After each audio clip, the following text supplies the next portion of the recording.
Okay, welcome to Paleo Bytes. This is episode 6, and this week I have Klaus Frenzel, and I hope I'm saying that last name right.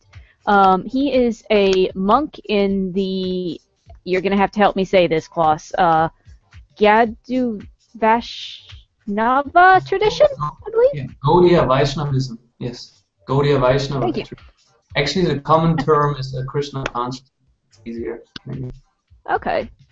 And it has an emphasis on the Bhagavad-gita. I'm sorry, I am not good with these words. It's a Bhagavad-gita.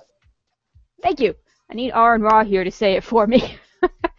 Our guest is German-born, but he has worked in Switzerland for 5 years. He is a transformational coach, which meaning that you help people reach their potential. And welcome. This is episode 6, and this week I unfortunately left my YouTube page open. He is a monk in the, you're going to have to help me say this, boss, GaudiyaVaishnava tradition? GaudiyaVaishnava is GaudiyaVaishnava.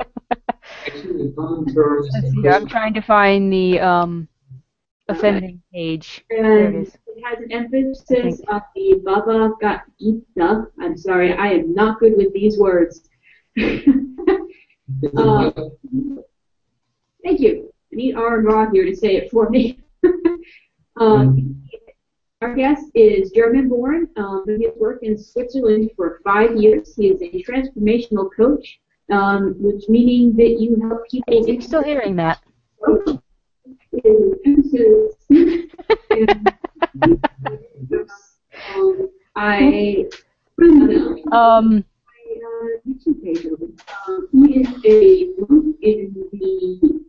gonna have to help me say. I guess we'll just wait for it to finish.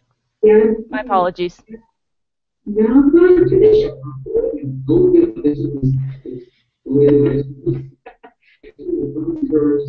trying to find the page. And this is the problem with live sometimes. No, I'm sorry, I am not good with these words. Thank you. We are not here to say it for me. Our guest is German-born, but he has worked in Switzerland for 5 years. He is a transformational coach, technologist, meaning that you And now for the garbled, where I was trying to sort it all out.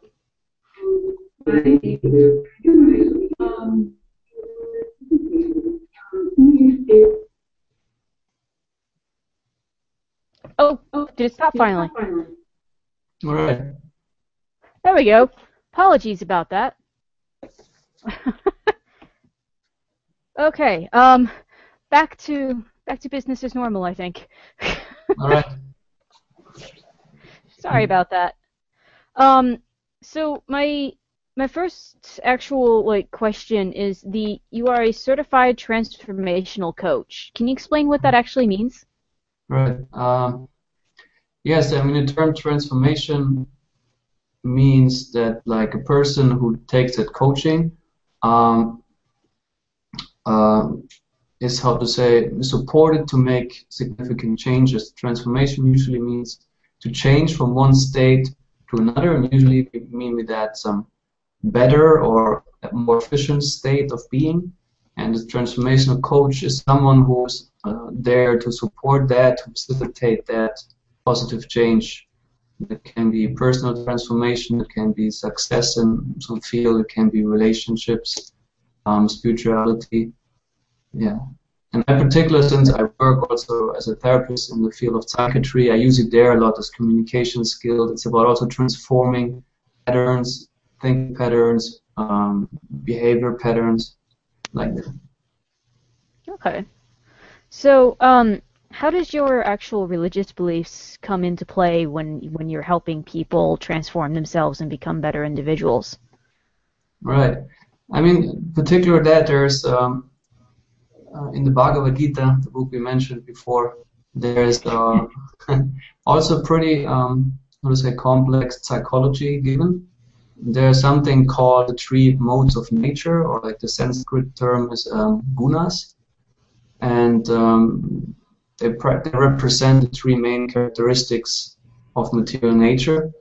And one is called Sattva Guna, it's called the mode of goodness, and there's another is Raja Guna, the mode of passion, and the other it's Tamaguna, the mode of ignorance.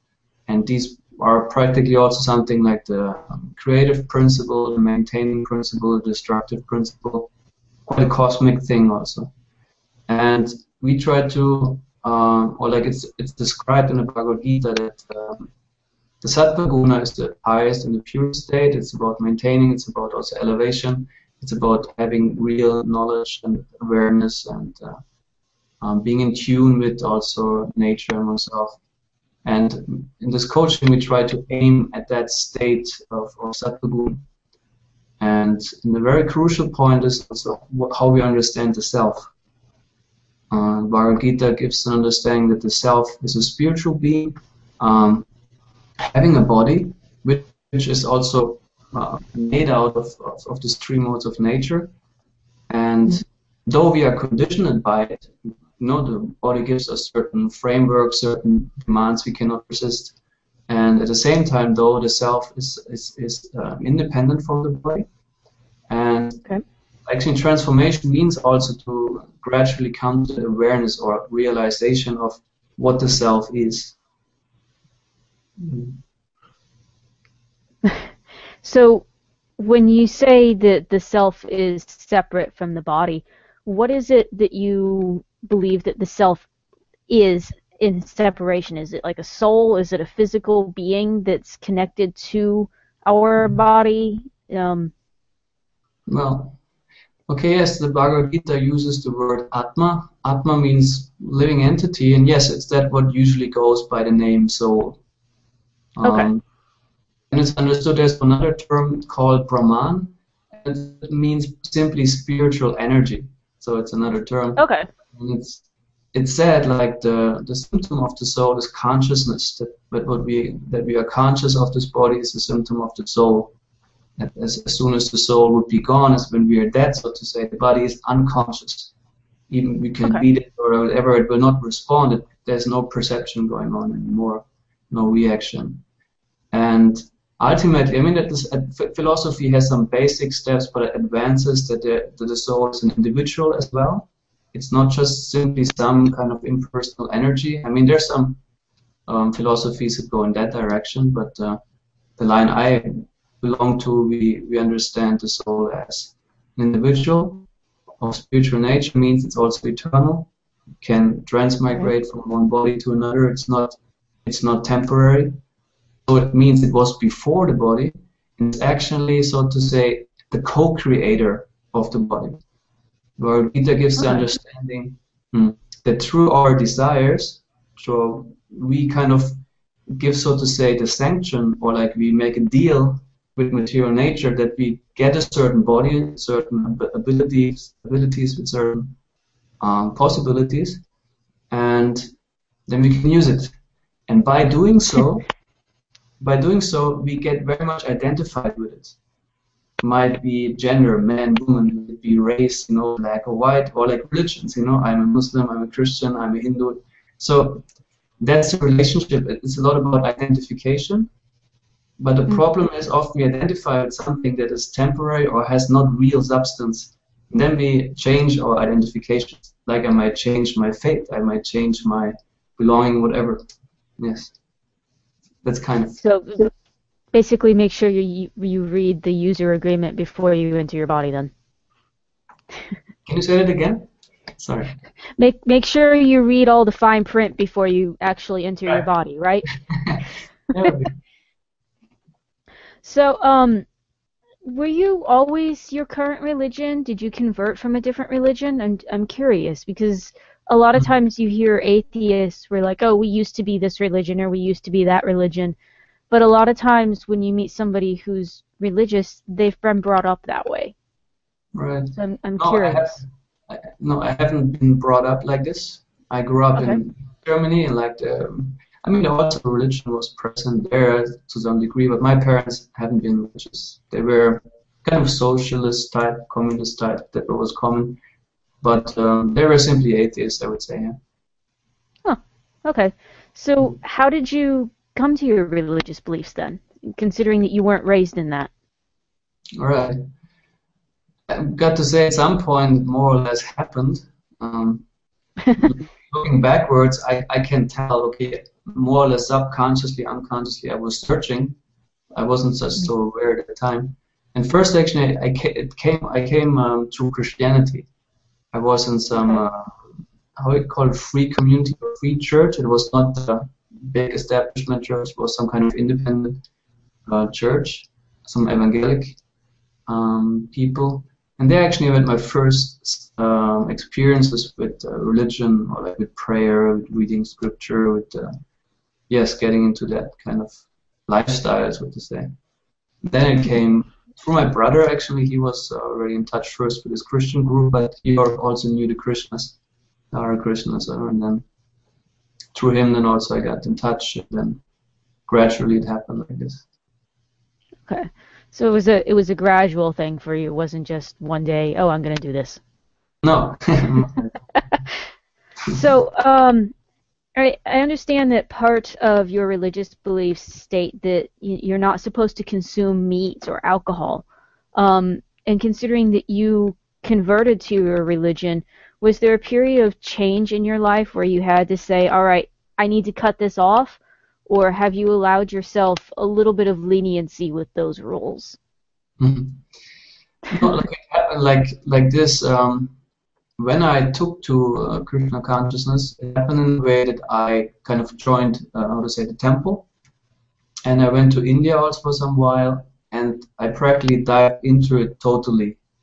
So there was a complete cut from eating meat, intoxication, all that was mentioned there, and then I just stopped it. There was also no point of taking it up again. I was glad actually giving up smoking. I felt like for me I don't miss something when I don't eat meat. It doesn't change my well-being negatively anyway. And so actually it's anyway more the ethical consideration that gives me this drive to do that, rather than for example, health consideration. Okay. So, welcome, Tess. Glad to see you here. Hi, Hi, Klaus. Hi, Paleo. So, so you don't eat meat, you don't consume alcohol. Another one of the principles of your religion is that you're supposed to be very exclusive when it comes to sexuality. Right. And it's only supposed to be for procreation, which brings up the question of there's a lot of people out there who support birth control so that they can be with their partner and not risk having a pregnancy. How do you view that, not only in yourself but in others? Like actually using birth control to be with your partner. I have a follow-up question to that too. But... Okay. Sorry, could you say that again? I can hear what Tess was saying. Oh, I may have a follow-up, but go on. All right.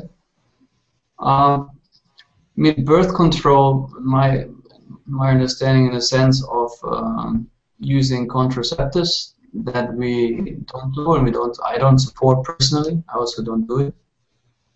And I think it's about being conscious. I mean, there may be other means to not cause a pregnancy if you cannot keep, so to say, this higher standard, because it's admittedly a high standard, and also it's a fact that many people who practice that, and I understand, including me, we do not, let's say, merely for only having children. That's, of course, that's the ideal. But certainly there's no contraceptives, there's no abortion, no stuff like that. Okay. There's something, so yes. do you see it as something objectionable for someone to actually use that who's not part of your religion? Just curious. If it's objectable. Oh. As something wrong, I suppose. Well, yeah, we disagree with it. Simply, let's just say that our understanding is like we understand spirituality as being, so to say, built on 4 pillars. And one of these pillars also is self-control, one is compassion, one is purity, one is truthfulness. And these principles that we follow, like no eating meat, no intoxication, no illicit sex life, no gambling, they are supposed to support that actual spirituality. Because we understand, like, being engaged so much in these activities causes a lot of, first, there's karma, is one thing, our understanding. And karma means getting entangled in a material identity. And we actually, as Vaishnavas or spiritual-minded people, we actually want to get out of that entanglement. So that's the purpose of keeping these rules. It's not about being afraid of being punished by God. It's rather about like spiritual self-interest that we try to realize by that. Okay. Tess, did you have a follow-up to that? Nope. He covered what I was going to inquire about. Okay. So essentially, one of the differences I'm getting between the way I was raised and the religion you're following is I was raised in a Catholic tradition, and to us it was, you want to be a good person so you can avoid punishment. And it sounds like for you, you want to be a good person so that you can be healthier spiritually, not because you're afraid of something. Right. Right? That's maybe, yeah, that's the understanding. Yeah. I think I like your religion better. So, do you have any hobbies of any kind? Kind of switching it up a little bit here. Well, yeah, I mean, I do reading a lot. I get also physically active. Actually, I started, I'm going riding bicycle. The weather is fine. I also started stuff like kickboxing. That's something physical. It's good for balance also, between a lot of intellectual stuff like reading. I feel like that's mainly what I like to do.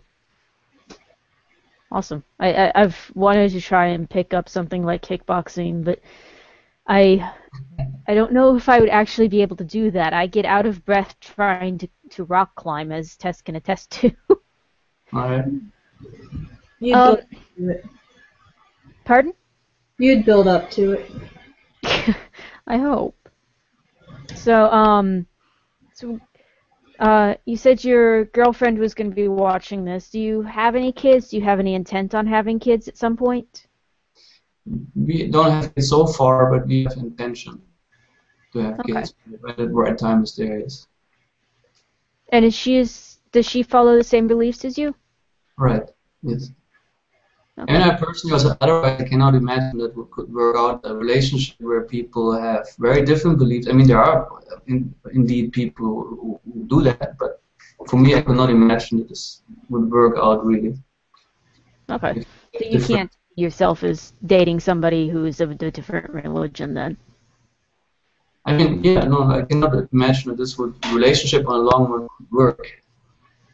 I mean, yeah. That's always an interesting thing for me, because there are people who say, no, I couldn't do this, I couldn't make it work, and then there's other people who are like, well, it works for us, but I mean, to each their own. If you can't see yourself dating somebody of a different religion, I can completely understand that. Are there, popping back to the religion question, are there any misconceptions that you think other people have about your religious views that you'd like to touch on? Well, I mean, I think it's a fact. Misconceptions are reality, and maybe not just my religion, and any other field. Maybe also certain isms. People misunderstand stuff. I mean, a common misunderstanding or misconception, I think, which is there a lot, is about how karma works or how we view the law of karma. We had debates, also discussions recently, where always people understand it as either fatalism, means everything is predetermined, you can't do anything, or it's about like you deserve it, so therefore take it. Kind of all the cruel things, it's your own fault, so to say, you're guilty of it. that's something often that how karma is viewed, most in India, many people sometimes. But actually understanding, first of all, it's a principle of cause and effect. It says every action causes a reaction, and it has the principle, it goes always back to the one who caused it. And it's about actually, what is the term, retributive justice. So to say, the karma states that everything you do causes a result, and everything you have in this life already, not just the bad things, also the good things you have, if you're in terms of good health or certain abilities, a certain family you're born in, this also you deserve, so to say, or it's justified karmically because there were some actions in the past that created that. So in the same way, it's viewed that also the negative things, also really horrible things, ultimately have a karmic justification. So this doesn't mean that we say, so no need to, for example, and often the drastic example of rape or murder is used. Let's say someone gets raped, and then is our stance now, okay, it's her or like his karma, what to do?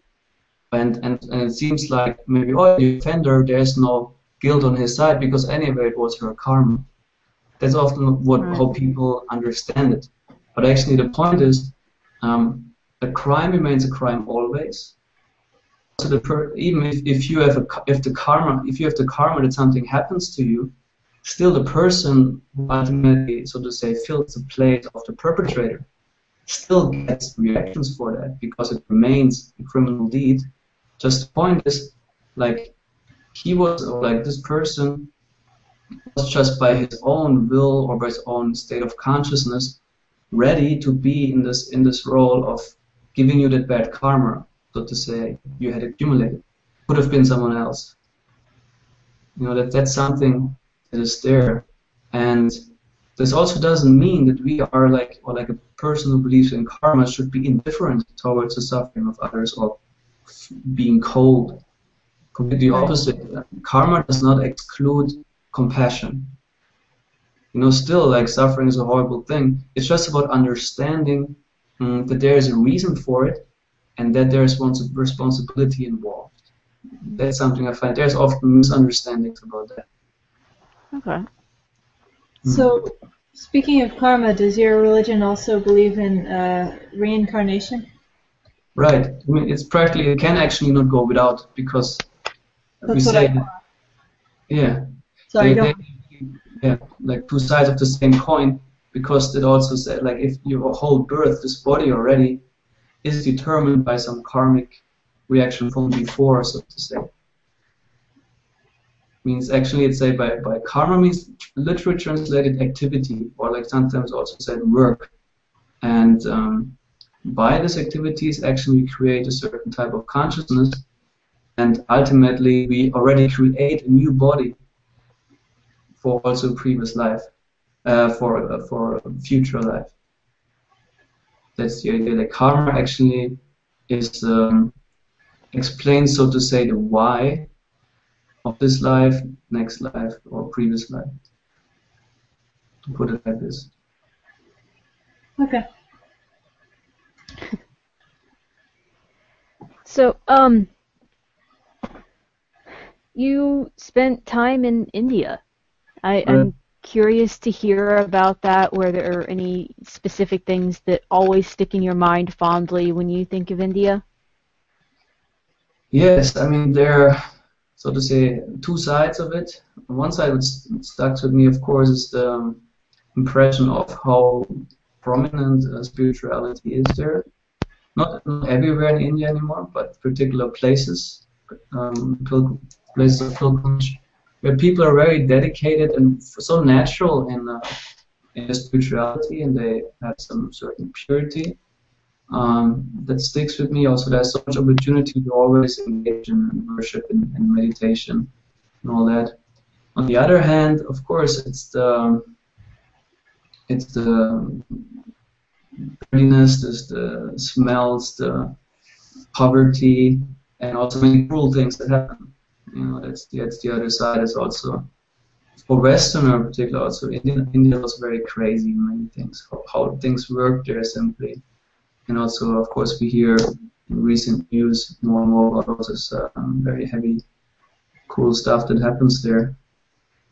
Yeah, so it's very it's impressive, so to say, in a positive and in a negative sense. Mm.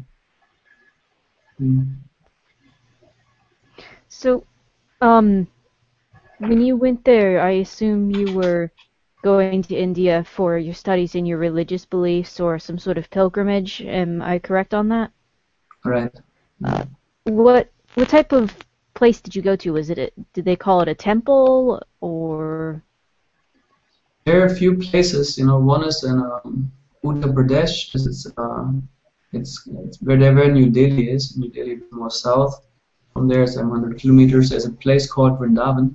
It's a famous city, a place where a lot of worship is going on for Krishna worshippers in particular. They like to go there. There are many places to memorize and to absorb in this whole philosophy and yes, of the Krishna religion.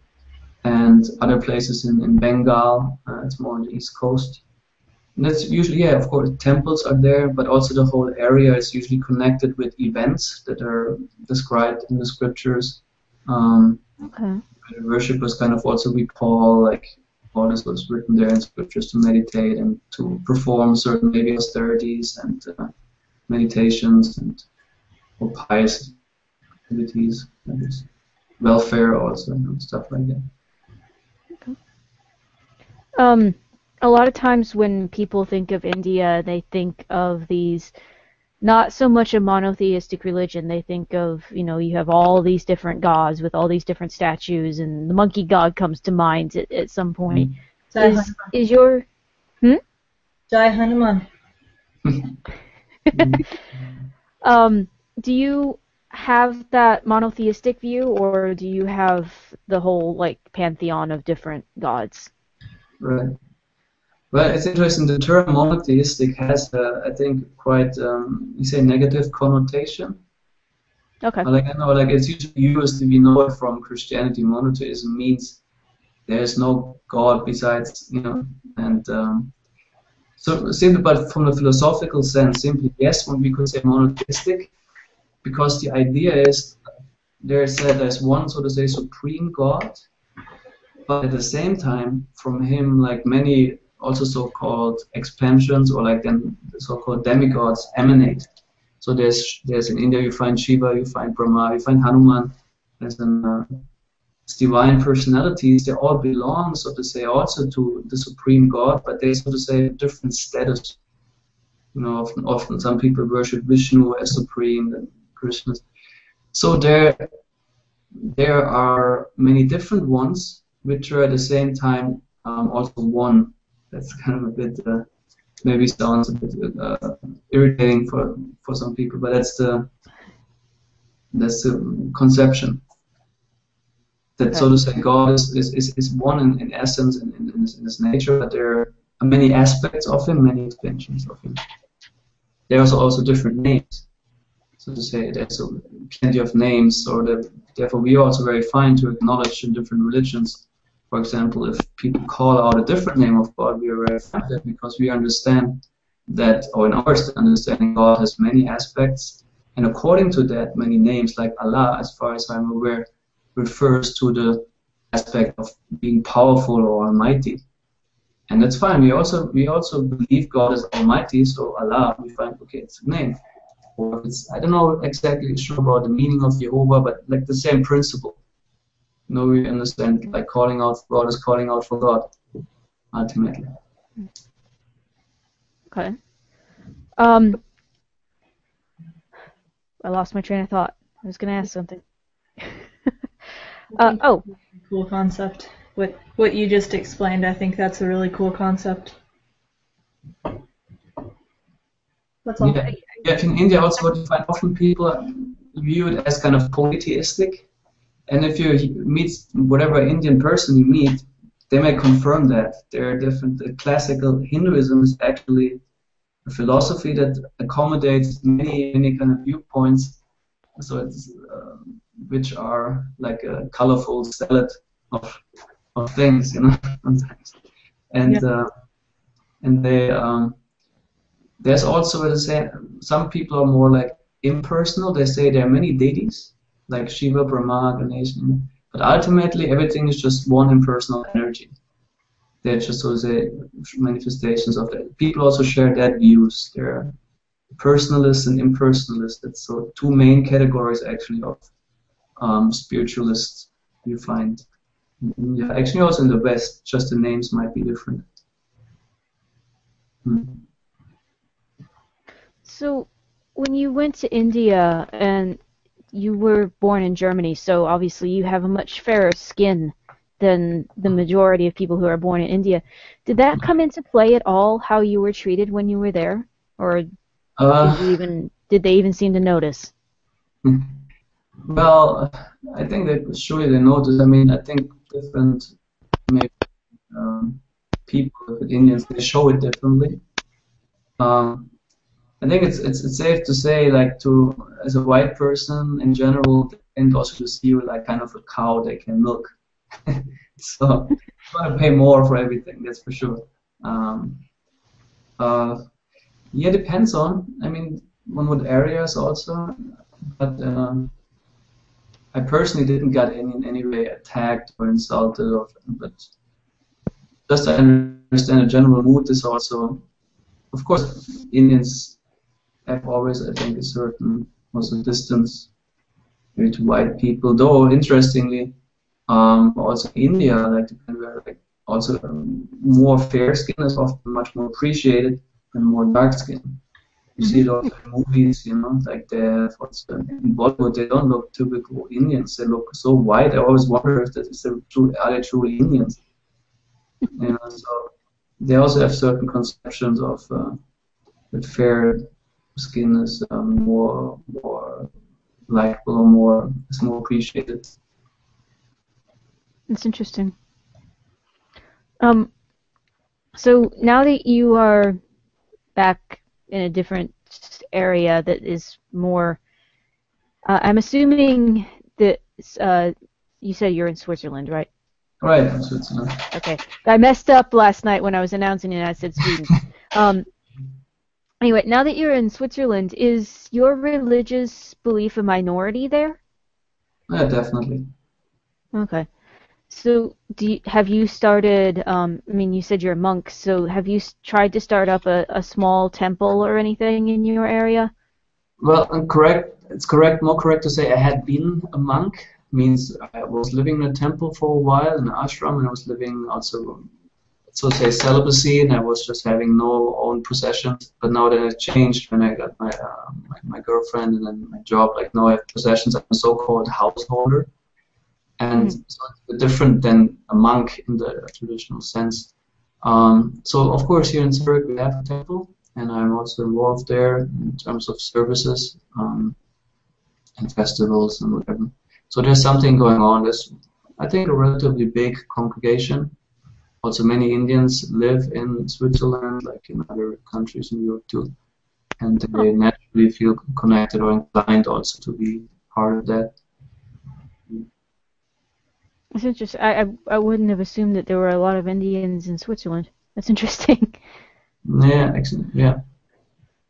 So, of course, I'm assuming the caste system was something that you saw a lot of when you were in India.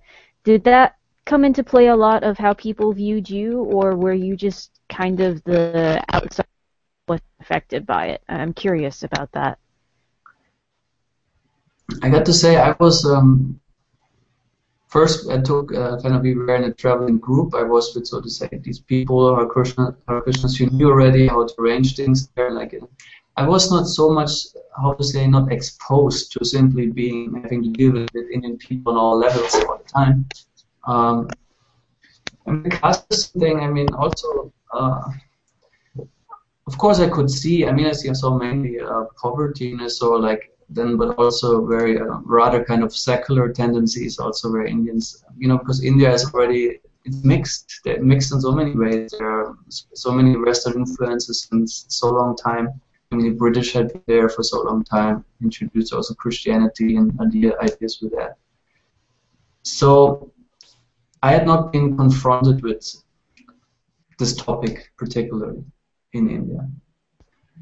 Means personally. I mean, I could observe stuff, of course, like, but not that I was involved, so to say, in something where I could now speak on, you know, saying.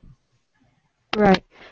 I find that interesting because a lot of times, at least in what I've seen of like the images of India and whatnot, it's you have all the cows wandering around, of course, and then the people who are almost trying to ignore those who are in a lower caste than they are.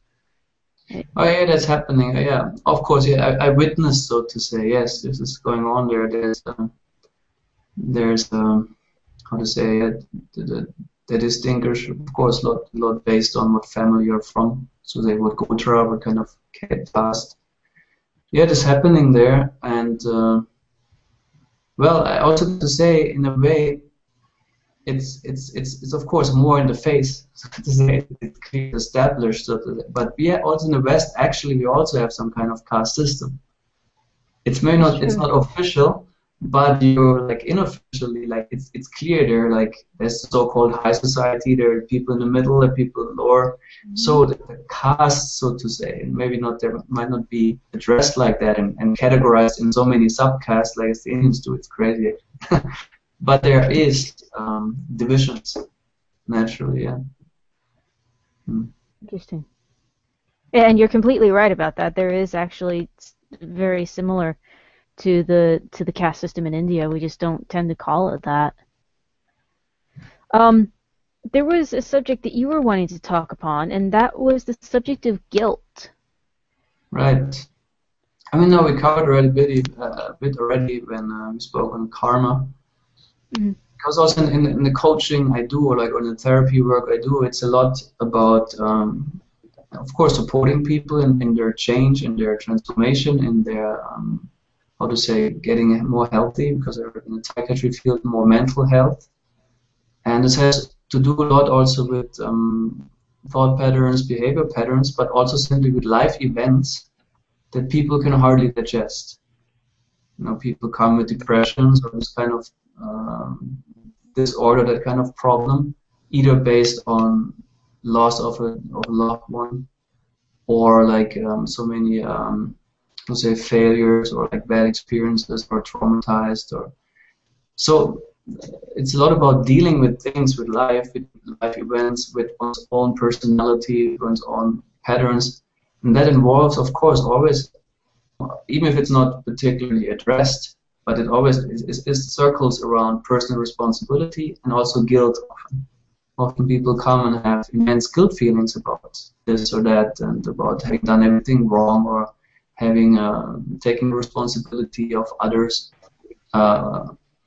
Stuff like that, and I personally always want to emphasize the personal responsibility, and with that I mean that we are capable of responding consciously to life circumstances, even if they're very drastic. Then if they're very drastic, like someone is very traumatized, it's taken extreme, of course then it takes support from the outside a lot to be able to respond, because often people don't feel like that.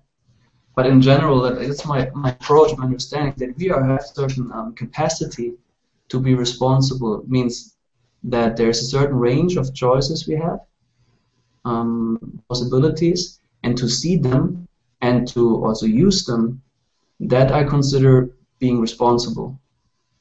Also to see when we caused something by our behavior, or like by our actions, or also omissions, to acknowledge that and to see, aha, there was my part. This is also responsibility. Whereas guilt is kind of a heuristic term. It's about, you did something wrong, you deserve to be punished and to suffer. That's usually what goes along with guilt. That's the understanding. Guilt is where like a heavy judgment on your shoulders, and now that's it. So to say, it's kind of often something kind of final also. And this is, but for the process of either spiritual development or for mental health, it's not productive. It can be the opposite. For example, someone might feel very guilty about, oh, I always let down people around me, and people can just not rely on me, or mess this up and space that out, like, and feeling guilty about it. And actually, this guilt serves, so to say, as the price to pay for the letting down people. But it doesn't help this person to get better on it. It's rather, okay, I stay like this, but on the other hand, I feel guilty about it. And responsibility would mean actually to see what could I do different, how do I cause it all the time, and getting into positive change. Guilt can be an excuse as well. Let's see. I know I mess up, but see how I feel guilty. Isn't that's so to say? That's how I try to balance it, by feeling guilty. That can be also some tricky mechanism of the mind to actually get away from taking responsibility. That's also one perspective on guilt. And yeah, that's something that comes up, and I find it important to distinguish, because also in religion, like Christianity in particular, works a lot with the concept of guilt. If it's, I don't know the English term, but how is it, the sin coming from Adam and Eve, how it's called, like affecting all mankind? They call it original sin. It's Original something that something you're born with, and then you have to accept Jesus Christ and be baptized to get rid of that original sin. Right. Yeah, sin is there at the beginning, and then also it's about accepting Jesus in order to get free from sins. It's all about sin being guilt-driven, so to say. And that's what makes people depressed. Puts them down. It's not a motivation for for being even loving towards anyone, even God. Like, so, but if you are to get a message, okay, you have responsibility in your life, means choices and that you're supposed to take. It's a different story, and that's the approach I just not prefer, but that's actually what Vedic scriptures give.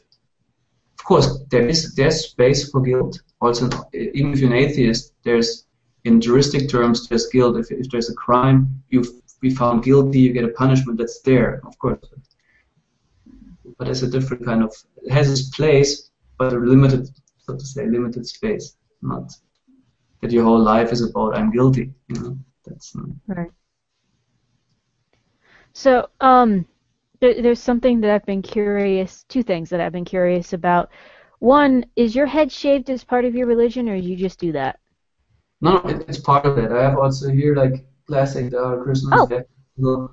Kind of okay. Call it a Sika. And of course, short hair in general, it's about this cleanliness, but also kind of renunciation, simplicity, like this belong. And yeah, it's kind of a mark where you kind of can be recognized belonging to this kind of school of thought or like religious belief, like this. Okay. And the other thing was the beads around your neck. I know I touched on this the last time I talked to you, but my questions were not coming through. So, do you mind explaining what those are again? Yeah, these neck beads are made of a wood. It's called tulasi, and tulasi wood is considered sacred plant in our tradition. And yeah, it's simply auspicious. It's kind of protective, and that's why we wear it. And also our meditation beads, we have this kind of japa beads, like many pearls on a string, where we chant our mantras. This also. Yeah, right, exactly. Yeah. Yeah, that's the rudrakshas you have. Like this looks like. Yeah, yes. Yeah. Tess is actually the one who gave this to me. Right. We have Tulsi Mala. Yeah. Okay. Yeah, the Shiva devotees, they use rudrakshas for meditation. And there was another question that I had asked that I tend to ask more to those who are in Christianity because it's just interesting to hear the reactions. But in religion, of course, it's the creation story of how the world was created, and each religion seems to have more of a specific date around when the Earth and the universe was created. So in your religion, how old is the earth? Right. I mean, from now, like, the thing is, in the Vedas, the creation is described as something goes in a cycle. It's not that now is the first creation and perhaps the last, as many others believe, I don't know. And it's measured in so-called yugas. The yuga is kind of an age, and there's a cycle of 4 yugas. It's like can be compared to the 4 seasons of the year. There's Satya Yuga at the beginning, like spring, for example. Then there's Treta Yuga, the Bharata Yuga, and then there's Kali Yuga. It's the end, so to say, the winter. And also now it's like according to the Vedic calendar, so to say, we are in the Kali Yuga. That also explains why so much, how to say, bad stuff is happening. It's kind of characteristic also for that age. Kali means something like destruction also, and enmity. Yes, and all these yugas together, they last approximately 4,200,000 years. And it's like 1,000 of these yuga cycles, they constitute 1 day of Brahma. Brahma in the Vedas is considered to be the engineer of the universe. It's not the creator of the material itself. He's put in charge, so to say, to create the matter into planetary systems and all that. Yes, and based on that, there is a measurement of like of ages, and that's 1,000 of these yuga cycles in 1 day. Then another 1,000 are his night, and I said also in between, in his night, there's some kind of partial destruction, or like manifestation is like kind of withdrawn, and then in his day again comes out again. And ultimately, Brahma has 100 years lifetime, and the exact, so to say, number like Vedas give how old the universe gets. It doesn't say no at what time we are now. This also is written in some Purana, but I couldn't find that. But actually, it said that a universe becomes 311 trillion and 40 million Earth years old. That's how long one universe lasts, according to Vedic. So really, really old then. Very old. So does that cycle keep repeating in creation and destruction? Right. It's kind of it's in a sense eternal. Eternal in its constant change of cycling. Okay. So I have 2 last questions from my point, and then Tess, if you want to ask any. Of course, because your religious views say that we have to actually, like, we get our body because of what we have done, do we have the right to destroy this body if we want to? I mean, right. Do we have the right to commit suicide, essentially? Right. By principle, not. The Vedic viewpoint is that all the creation, means all the elements, actually including ourselves as spiritual beings, are emanating from the Supreme Soul of God, and so to say, therefore we cannot consider the body our property. Though we kind of own it, we possess it. It's not property. It's like similar, like in law, you have that. There's the one who has the claim by law that something is his own, and then there's the one who might possess the object, but he's not the rightful owner. And so in a similar sense, we understand how the body, we have it, it's given to us, and we use it, and we're responsible for it, its maintenance and everything. At the same time, the rightful owner is God. And actually, a devotee also considers this body to be a temple for God, therefore keeping it clean. Also, that's one reason why keeping all these principles is about purity, therefore no intoxication or and all that. And therefore, we do not. That's one reason why not to commit suicide, because it's not, we do not consider it our property. And another consideration is because usually suicide is an attempt to stop it. Simply, you can't bear it anymore, you stop it. So we don't believe, we have the conception things are not over then, because the thing you got to learn or to experience, if it's positive or negative, particularly negative, you will have to then later on. So it means, so to say, you cannot avoid it. And there's interesting research also in the field of, I think, thanatology, like the science of death, when people have near-death experiences or have been clinically dead for longer time, and they practically left their body, and they realized, actually, like, that this is no getaway. They noticed, okay, now I maybe destroyed this body, kind of, but they realized they were still existing as an individual with a subtle body, and they could see on a different kind of way of reality.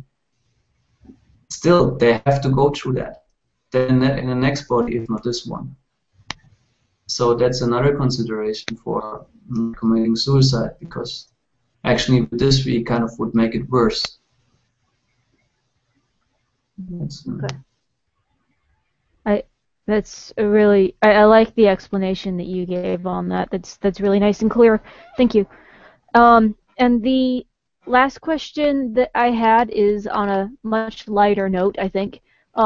What is a book that you would recommend that is non-religious that people should read? Non-religious people should read. So wait, let me think a second. It can be philosophy as well. Philosophy is fine. Basically, I'm just saying, don't tell me to read your religious text, because I'll probably go out and read it anyway. I just recently got a Book of Mormon, which I need to read through. So. Let's get that one. So in terms of philosophy, what I really like, it's a German philosopher called Friedrich Schiller. He was actually more related to Kant, and also I would say works of Kant. I find very interesting. Like, he made many very, I think, valuable contributions to even in terms of epistemology. What can we know? Even like stuff. And Schiller had this interesting topic of, I don't know the English term for this first word, but it's about integrity. And I find really he shares also very nice insights and thoughts.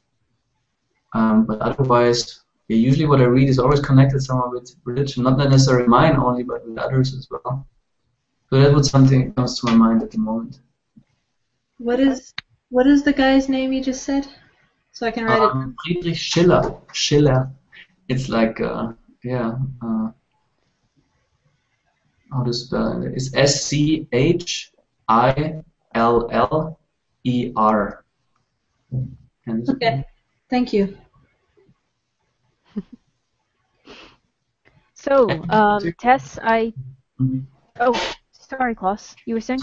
Just want to add, this particular book I'm talking is not one of his famous writings. He's actually rather known for theater pieces and kind of stuff like that. This about I can write you also some link about this particular book. Please. Klaus, I'll send you her email so you can get in touch with her then. All right. Tess, I turn the floor over to you. Questions from you. Hang on, I'm writing. I can't let her. I tried to write a G earlier and it doesn't look anything like it, so. Oh, poor poopsie. I'm actually not feeling too well and my head's full of fluff, so I can't think of a single question, and I do apologize, Klaus. There are days like this. So, but I can. The floor turns to you. I can always email. Sorry. With them. Some standard questions you like to ask theorists. Actually, I don't usually ask theists. I just listen to what they say. Theists in America are very outspoken, and all right.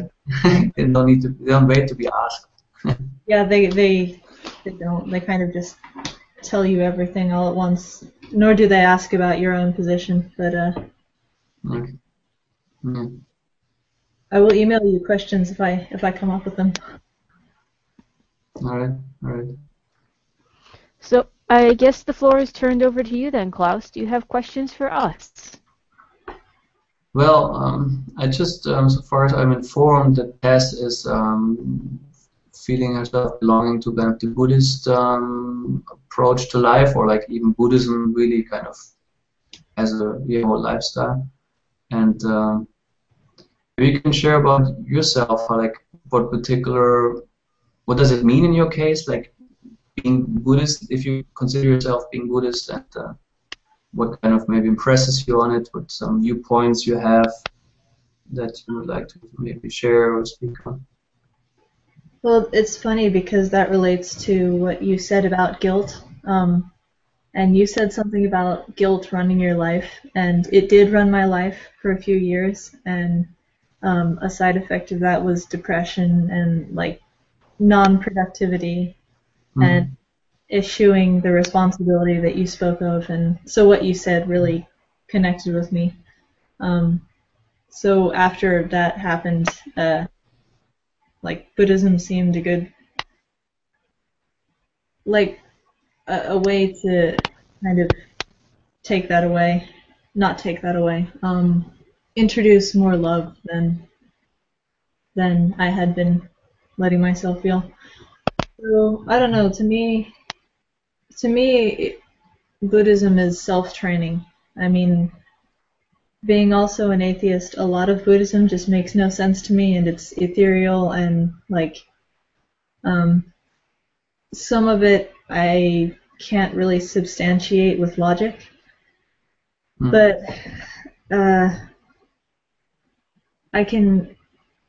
I like the compassion aspect, I like the selfless aspect, I like the right speech, right action, right diligence. So it's saying, like, I don't know.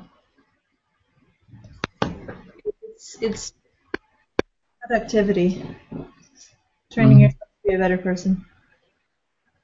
And interestingly enough, a lot of people, when they ask me about Buddhism, they say either, do you eat meat, or was Buddha a god? And what you said about not eating meat, Buddhist monks, I found out they're not allowed to eat meat except what's dropped in the begging bowl. And I thought that was an interesting, like, compromise on that subject. But there are a lot of tenets that I disagree with. For me, also on the not eating meat thing, I'm working on cutting meat down. I like the I like the Islamic tradition of halal and the Jewish tradition of kosher, which is basically a very, very compassionate way to kill an animal. They can't be factory farmed. You have to use a very, very sharp knife. While you're leading the animal to slaughter, they have to be calm. If the animal isn't calm, if the animal freaks out at all, they're led back to their friends and their family and killed kindly when they are calm. So vegetarianism is something that I'm still trying to work out. But do you have any thoughts on humane slaughter versus inhumane slaughter? Well, in your tradition? I mean, I understand from Buddhism, like, a big part of this is ahimsa, means non-violence, and that from there actually it comes not to slaughter animals. We also have this principle of compassion, but actually in particular also non-violence. We see it as something you don't need for survival anyway. You should not eat, unless, of course, it depends also where you live. Like, I mean, there are, like, if some Eskimo somewhere in you cannot grow grains or whatever, so that's maybe a different story, like in some emergency situations. Right. But the point is, like, to avoid violence wherever possible, and it's considered violence also to kill other animals. It's actually even violence to kill plants also. But there the point is, the understanding is that what is really necessary you can take, but also we actually eat food. We do like that we cook not just for ourselves, we use food stuff, we cook it and we offer it to God, to Krishna, not because he needs food, but there's an exchange also of love, and there we say, okay, that's for you. We practically give something back, and then, so to say, it's blessed. And also, actually, all the creatures, like the plants, we also consider plants having souls that make them alive. They get benefited from that.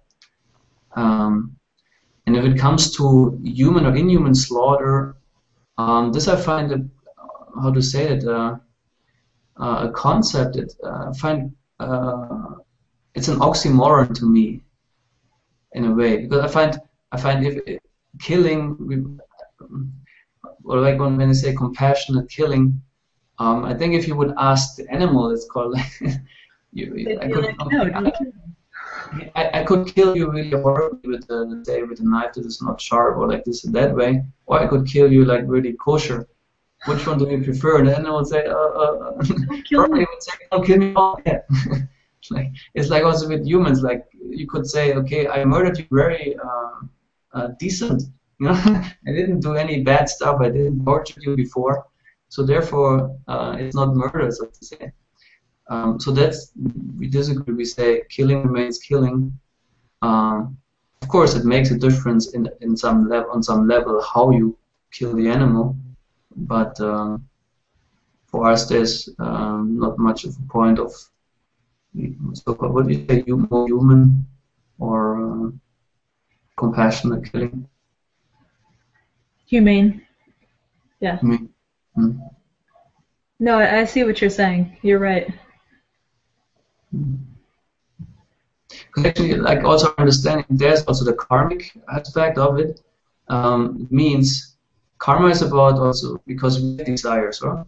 Based on our desires, nature grants us a certain range of possibilities to fulfill them.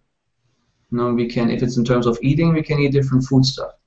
But for everything we take, we also need to get back. That's, so to say, law of karma. You're free to take, but be aware you need to give back.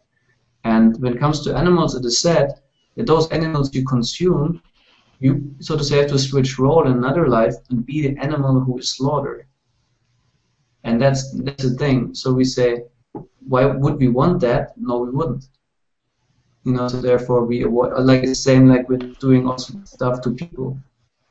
It's practically this kind of what you saw principle, in a sense. You don't want to be in that role, you know. Right. And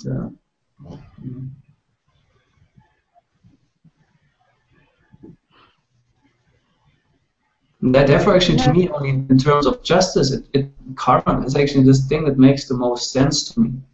It explains or gives to me an explanation why things happen the way they happen, and also kind of how to say, a chain of argument that makes sense.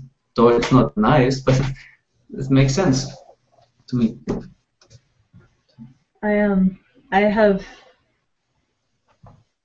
See, karma makes no sense to me. I mean, I think I understand it logically, but I guess we've come to different conclusions on that. I don't know what you want to share, your doubt or disagreement on karma. I do tend to get angry with the what you were. Oh man, I'm sorry. Like I'm not talking very well. Just what you were saying about the woman who got raped deserving it. And I know that's not really what you were saying, but you mentioned it. I get peeved about that. I don't like. Yes, you can have this theory of karma working and this theory of rebirth, but there's no way to actually like test and understand that this soul or whatever got reborn into this body and then this body and this body. So that's the biggest thing. And I do think that things just happen completely randomly, which makes coincidences just so much better. But I guess you scientifically can't prove that coincidences happen. I don't know. Maybe you can. Well, yeah. I mean, what I hear is, of course, it feels painful to even entertain that thought that like a person, like something like a rape happening, that there is some, how to say, philosophical support for that. That's what I'm hearing. Of course, let's understand that people get angry about that because often it sounds then like it's kind of a justification, or it's kind of putting the blame on someone, saying, anyway, yeah, you deserve that. And that's really not, that's not the point. Because I personally, as I mentioned, I work in the field of psychiatry, and I work also with traumatized people, with also girls or women who had been sexually abused. And I'm anything else than cold-hearted or like indifferent towards their suffering. And I'm sorry if I implied that, because no. But it's just I want to say, of course, for them, I gladly give them my support. I also get angry. I feel angry about, for example, a father where I know from he's doing it for some guy, and I find certainly these people should be punished severely. And I feel like compassionate for the living being, for this person who's in front of me, because I see the suffering very directly. And also, I wouldn't come like at that stage. I mean, I wouldn't tell her like, you know, ever considered karma? Why is this happening to you? I mean, I think if they're really careful, I mean, also a person needs to be ready to receive, and it must make sense, because often people also, for example, traumatized, they are very, very much guilt-driven. They kind of cope with that in a way that they make themselves feeling very responsible for everything that happens. Oh yeah, I deserve that, because often this is the attitude of the perpetrator, who treats the person like this. You're not worth it in any way, you don't deserve different. And traumatized people often they really, how to say, take that deeply into themselves, making this their own conviction. And then like it doesn't make sense to suggest in this moment any concept like that. It would just enforce self-torture. No, but at some point, if the person is, say, maybe is mature, like, or like has the ability to maybe consider that perspective, then yeah, I think it should be offered, because that's worldview I share, but really should be in place, and it should be also with full understanding, not just kind of half knowing, oh yeah, there's some karma and then you deserve it somehow. It should come in a kind of very considered way. I like you.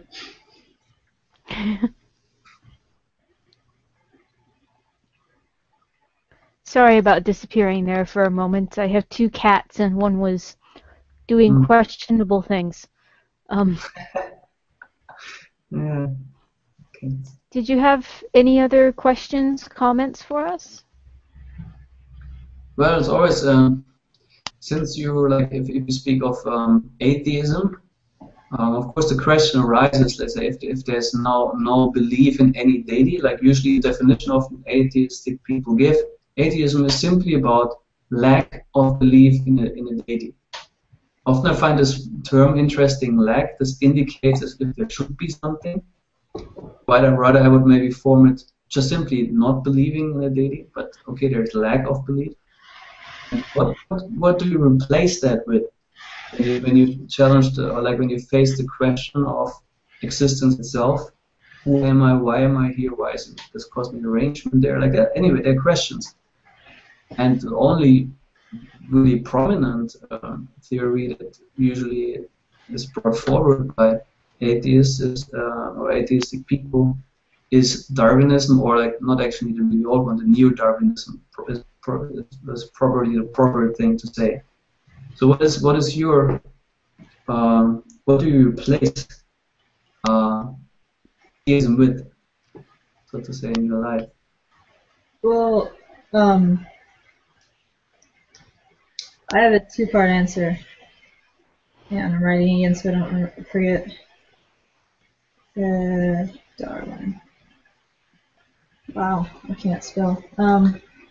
So things like, how did the universe come to be if there's no deity? I am vaguely aware of this Big Bang theory, and I know pretty much nothing about it, other than, like, I'm sure what every layman has heard. So I can't explain it too well or get into the minutia of it. Mm.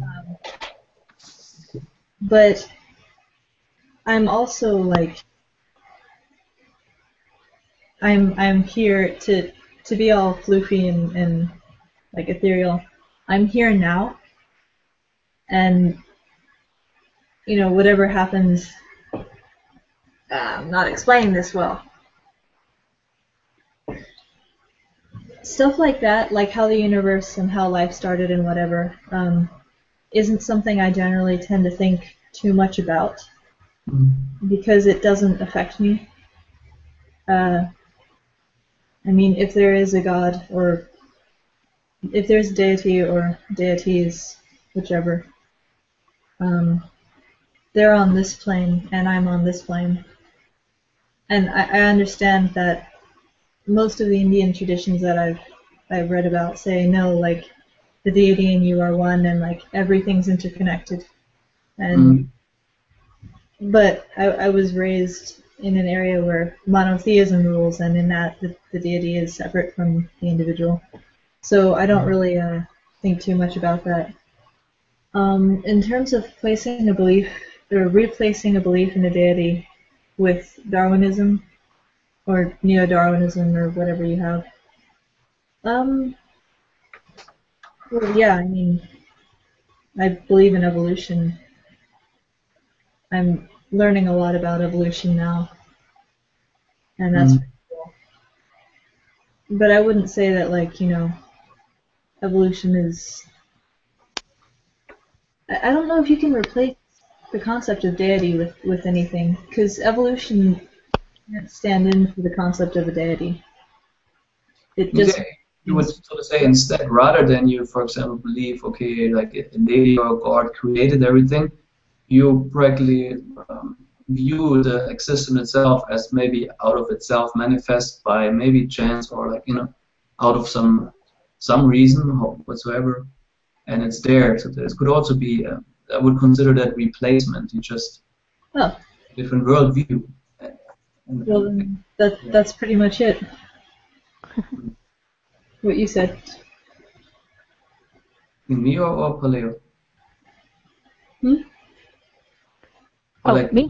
You asked me what I will say, or no? I don't know if you know if Tess asked you, Paleo, now to add on that something or share. Oh no, I was saying what you said, Klaus, made sense. Okay, like how I paraphrase or like said. Okay. Yeah.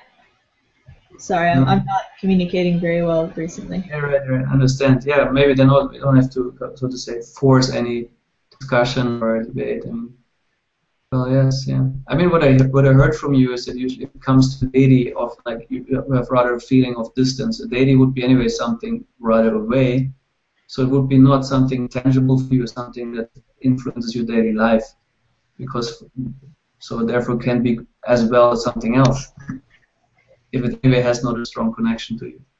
Right. That's what I mean. Right? Yeah. And maybe you want to add the word, you know, the word yoga, as it was in Sanskrit. Actually, that's the whole thing. It's about reconnecting. That's what we do. Like that, we come from a point that actually, yes, that's very right. We have no connection. We're actually born, so to say, also in a certain, we call it ignorance. I was born, I grew up, I also didn't ask myself anything. So I just find interesting that the whole point is in actually religion, in the meaning religare or religio, whatever the word is, Latin word, actually also means to reconnect, or at least used in that sense. That actually it's about a process where you can find it, the connection, rather than it's assumed it's just there, and you should actually just simply have it. It's rather about seeking as well. So maybe something comes to my mind, so I don't know if it adds to you something or not. Well, you taught me what that word meant. I hadn't previously known that it meant to reconnect.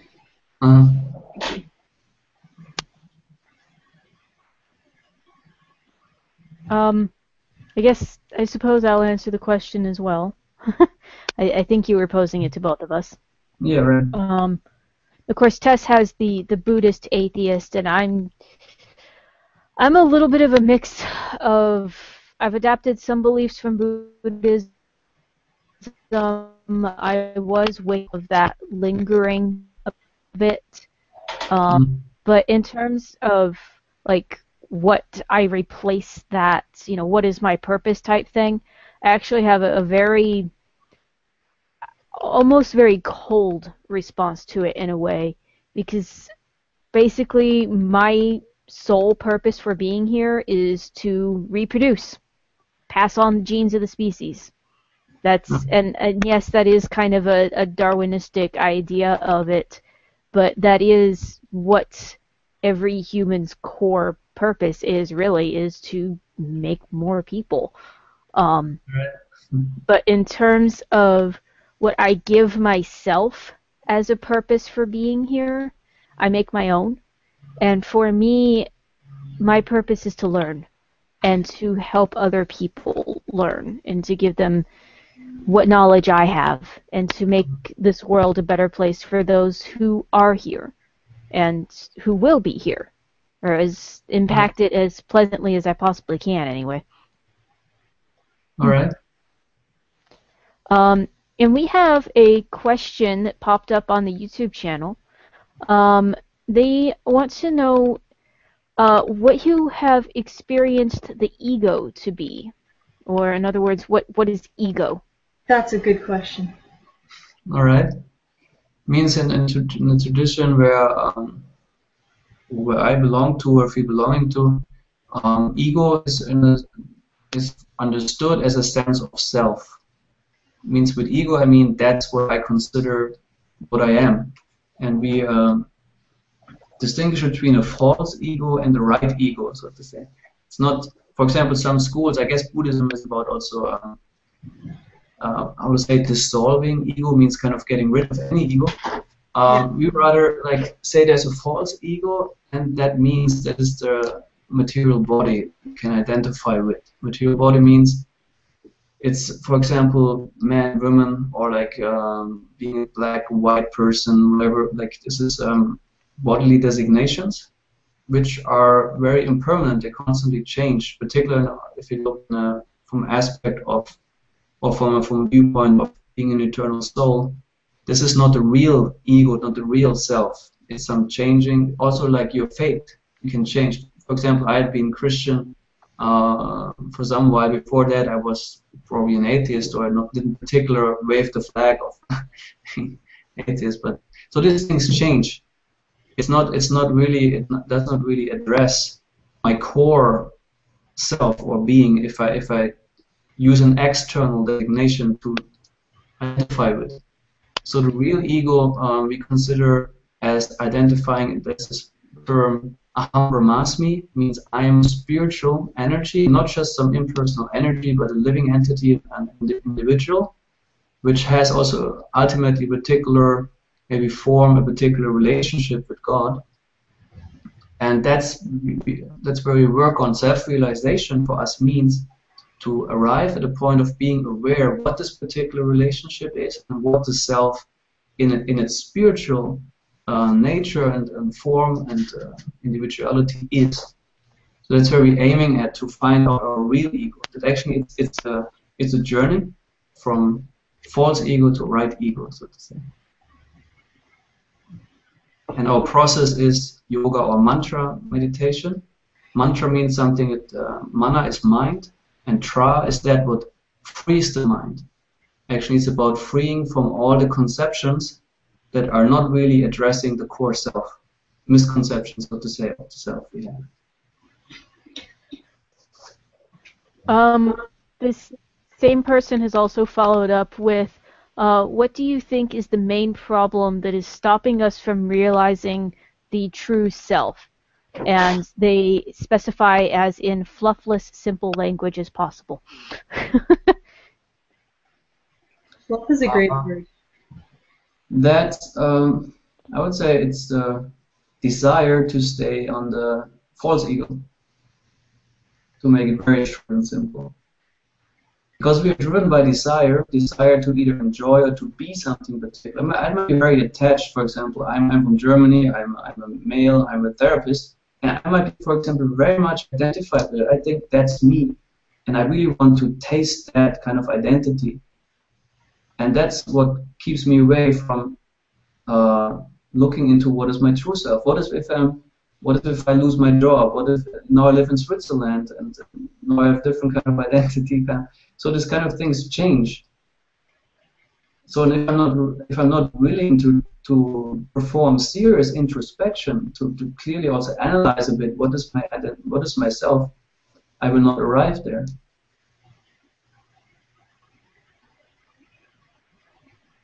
Thank you. Did you have any other questions for us, Klaus? So far, there was something. This question came in. I would like to ask you: do you feel fulfilled by the thought of my purpose is to be here and to how you said it? To multiply, to produce humans. Is that idea kind of fulfilling to you? Think, oh yeah, that's wow. See, and I have a view, but go on, Paleo. Go ahead, Tess. No, I was just going to say, me personally, I don't believe I have a purpose. So this is directed at Paleo.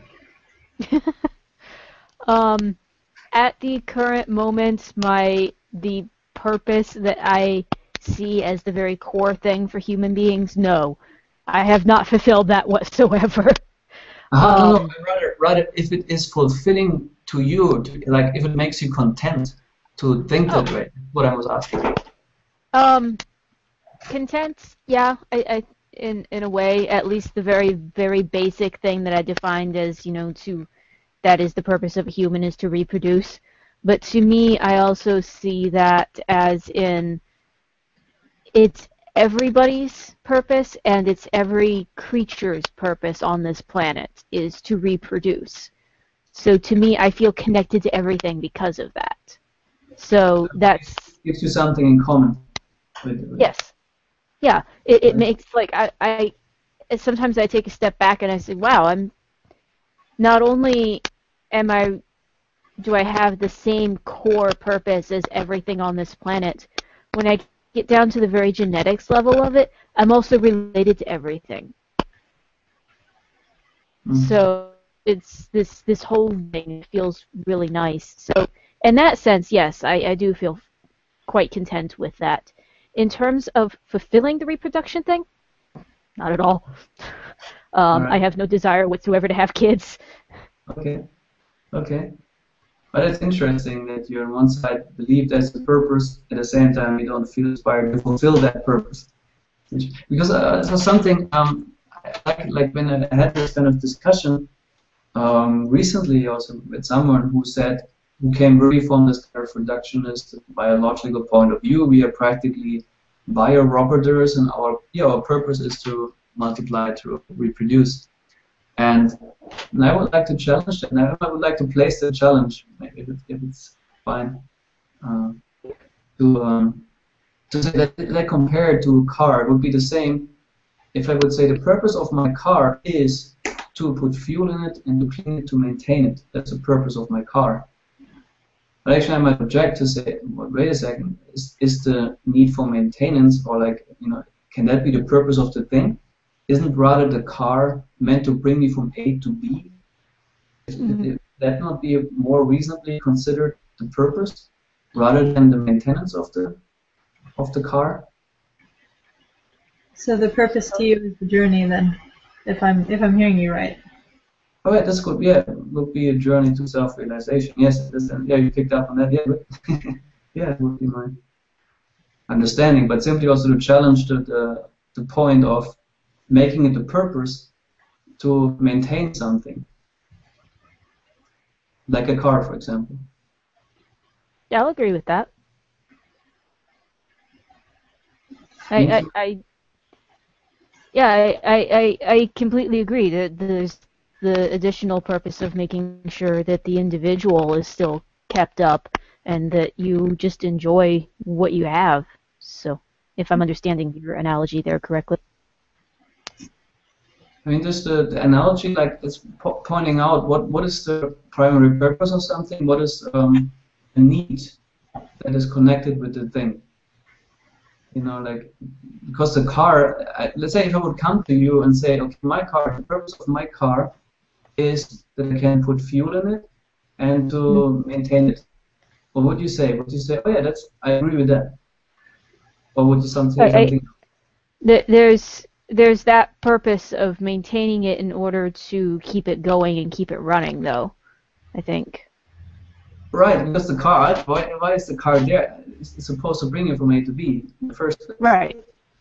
So that would be my point on that stance, so to say, because I had heard that stance before, and it was kind of, so I wanted to play some challenge. So I'm going to get personal to offend you or something, but to...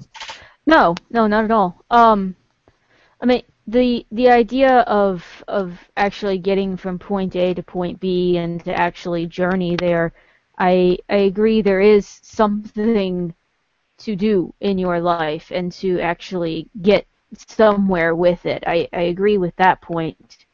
It's just that I guess because I have such a simplistic concept of what our purpose is or what my purpose is, it's because even when I was religious, my purpose was I bow down and I pray. That is my purpose that is given to me.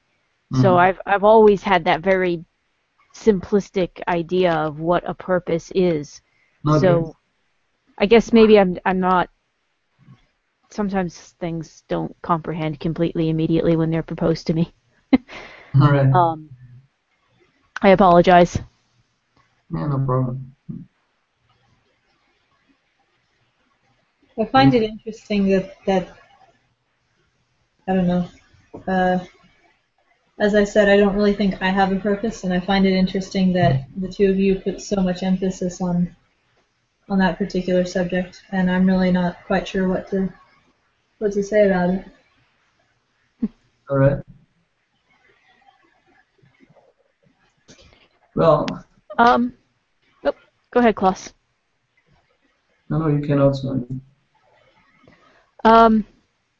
There was the quote that was produced in the comments section was, "We believe our thoughts," and they're curious as to what is your view on this. Maybe could you specify the question or like rephrase it? Because I'm not sure if I get it exactly. We believe our thoughts. Right. The full phrasing here is, I have heard two non-duality teachers say that the main problem is we believe our thoughts, which is then followed up with the question, what are his thoughts on this? Okay, it would be interesting to know in kind of in what kind of context was that thing said, or like what was the conclusion? So like, okay, so the problem is you believe what you think or your thoughts, and therefore what? So if I get a better picture, I can respond to it more concretely. That's unfortunately all we have. So, well, it was proposed. Maybe you can try to figure out a bit, like, so some non-duality teacher made that point. The problem is we believe our thoughts. I mean, what comes to my mind is that this speaks about, so to say, having a certain condition and limitation of capacity to perceive things properly, or like say objectively, and so therefore our subjective experience often is maybe imperfect or incomplete, or some fault to it. But since we put a lot of faith in it, trust that we stay also with maybe a false premise about how we are, our life is, and therefore it's a problem if we believe too much our own ability to reason or to think. That's what kind of comes to me when I hear that question. And also in our philosophy, it's actually emphasized that we don't take our own opinion so seriously. We first of all, yes, we see also our teacher or spiritual master, someone who is supposed to have mastered the mind, also that he can also, so to say, go beyond the limitations of his own dual thinking to have more of a realization of what is, so to say, on the meta platform, and to rather listen to this person, take instructions, so in order to, so to say, grow above your own limitations. And for this, yes, one thing one has to learn, this is connected with ego, actually, to maybe suspend also the own ego, the own sense of, oh yeah, I know and I think, and to be open to say, oh, for example, I don't know anything, or like my thoughts are also very much conditioned and subjective, and I cannot be 100% sure that this is really true. So to be open to be wrong, and to be, so to say, ready to receive different input. That's in spirituality also you speak of authority. Authority in a positive sense, someone who sets standards by which, if one follows them, one reaches a higher level of understanding. And yeah, that's some thoughts come to my mind when I hear the question. I'm out of questions. Tess, do you have any that you've thought of? No, no questions. All right.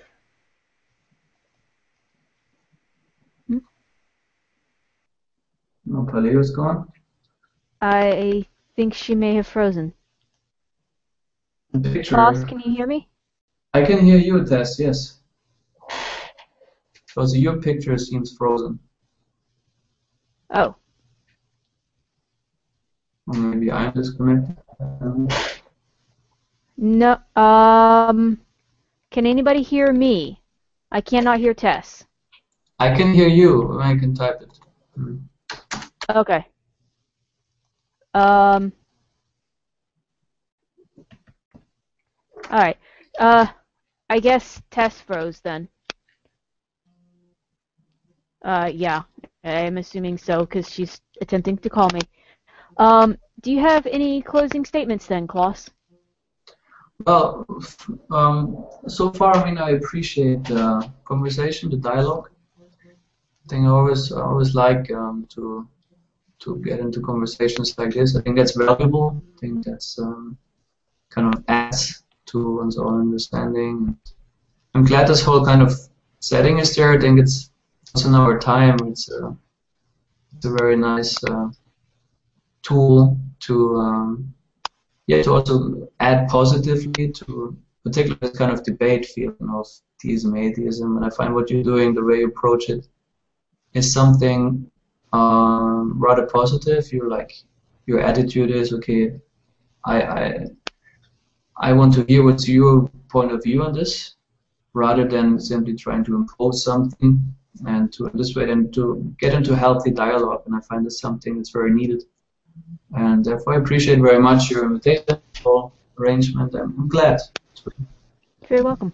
be part of it. Yeah. All right. And I also want to thank you because the conversation that I had with you originally that is no longer public due to audio issues, if somebody wants to view it, they can ask me and I'll send them a link. But that conversation actually sparked me to start up this show. So, and I want to thank you for that because you're one of the originals that helped me come up with that concept.